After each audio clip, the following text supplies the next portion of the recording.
Hello दोस्तों, हमारा आज का टॉपिक है भिन्न संख्याओं का एलसीएम एंड एचसीएफ।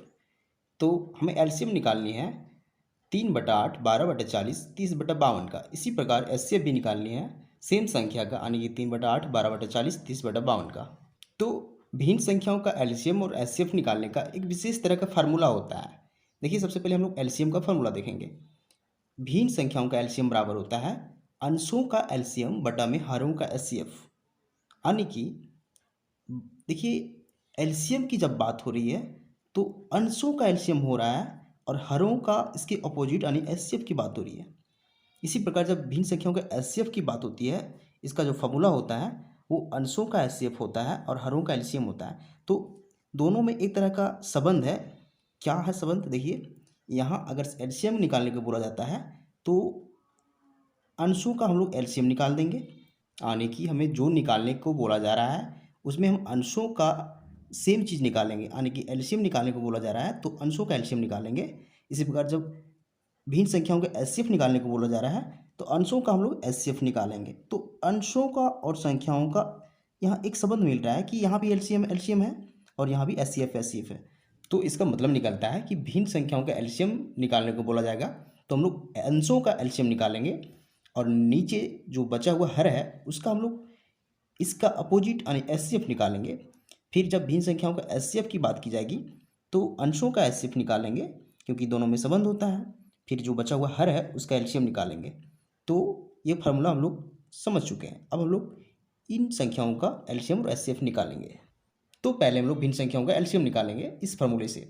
देखिए, सबसे पहले हमें अंशों का एलसीएम निकालना है। सबसे पहले देखिए अंश इसमें कौन कौन से हैं। अंश क्या है? 3, 12 और 30, यानी कि एलसीएम निकालेंगे हम लोग 3 का और 12 का और 30 का।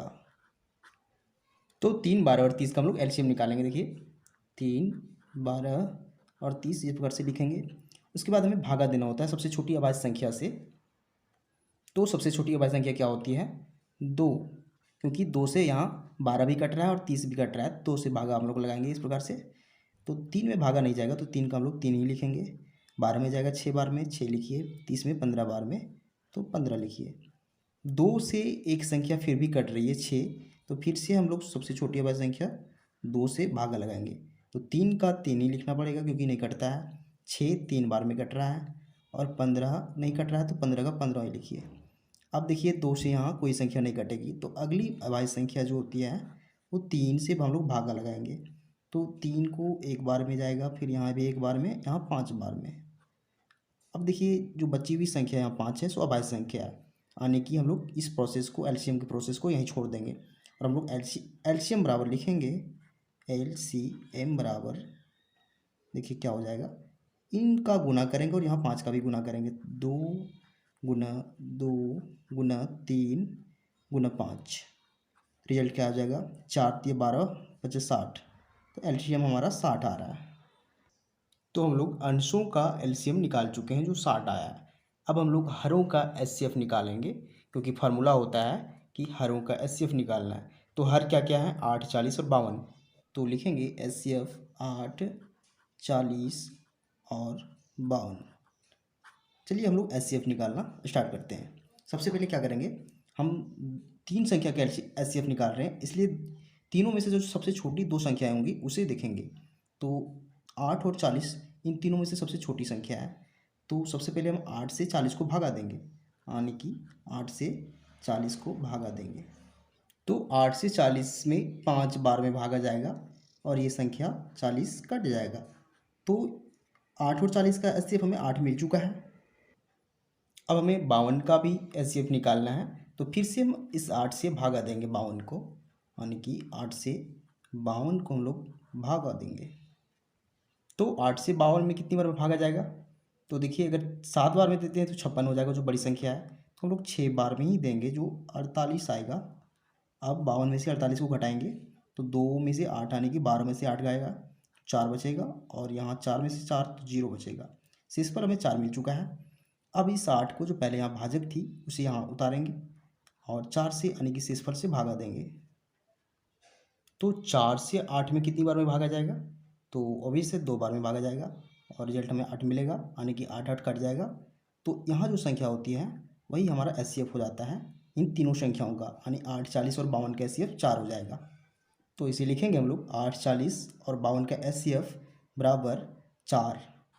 इसी प्रकार एलसीएम में 3, 12 और 30 का एलसीएम हमें 60 मिला हुआ है, तो बराबर यहाँ 60 लिखेंगे।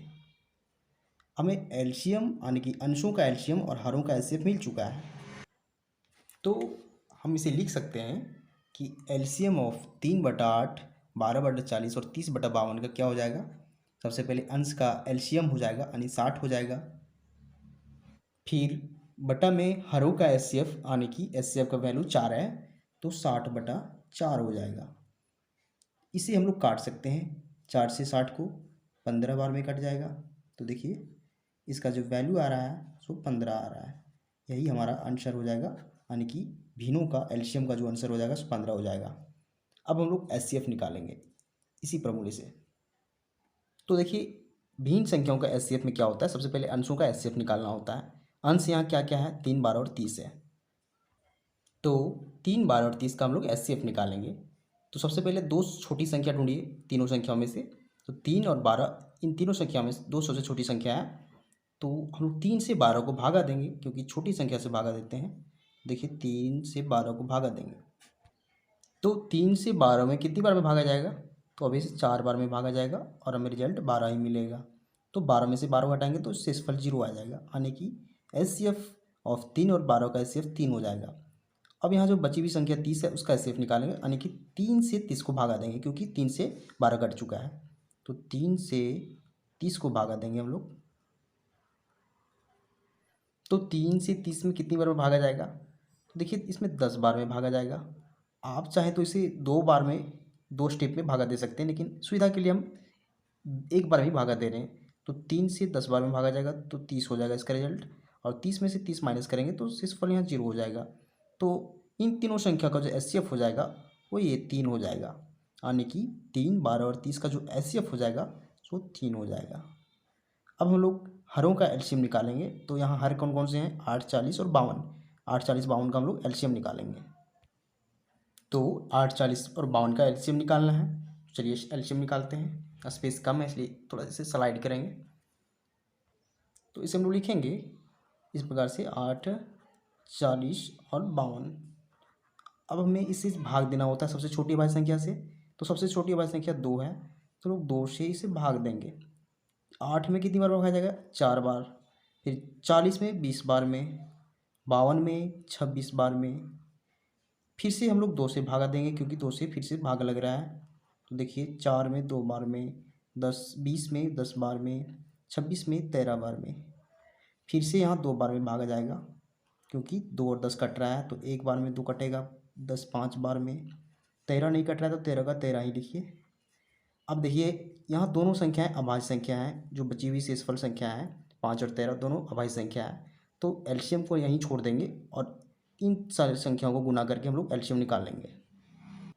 तो एलसीएम बराबर हम लोग लिखेंगे 2 गुना 2 गुना 2 गुना 5 गुना 13, यानी कि 2 गुना 2 गुना 2 गुना 5 फिर 13, इन पांचों संख्याओं को गुना करेंगे, तो इसका गुणनफल जो होगा सो 520 आएगा, यानी कि 520। यानी कि हरों का एलसीएम की बात की जाए तो 520 हमें मिल चुका है, तो हम लिख देंगे एलसीएम 8, 40 और 52 का 520।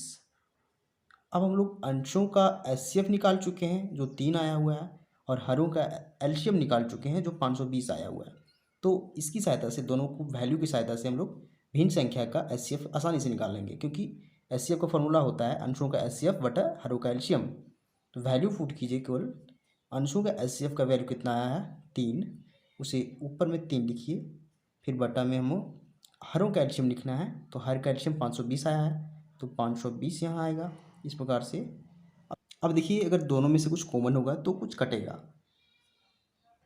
तो इन दोनों में कुछ भी कॉमन नहीं है, यानी कि इसमें कुछ नहीं कटेगा, तो एचसीएफ का जो वैल्यू हो जाएगा तो 3/520 हो जाएगा, यानी कि भिन्न संख्या का एचसीएफ का वैल्यू 3/520 हो जाएगा। हम लोग एलसीएम का वैल्यू पहले निकाल चुके हैं जो 15 आया हुआ है। तो देखिए एलसीएम और एचसीएफ में कितना डिफरेंस है, एलसीएम हमारा 15 आ रहा है, एचसीएफ हमारा 3/520 आ रहा है। तो ये तरीका होता है एलसीएम और एचसीएफ निकालने का भिन्न संख्याओं का। तो उम्मीद करते हैं आपको मेथड समझ में आया होगा, तरीका समझ में आया होगा। तो अगर आप वीडियो से कुछ सीख पा रहे हैं तो वीडियो को लाइक कीजिए एंड चैनल को सब्सक्राइब जरूर कीजिए, क्योंकि हम इसी तरह का वीडियो बनाते रहते हैं जो आपके काम का हो। Thank you.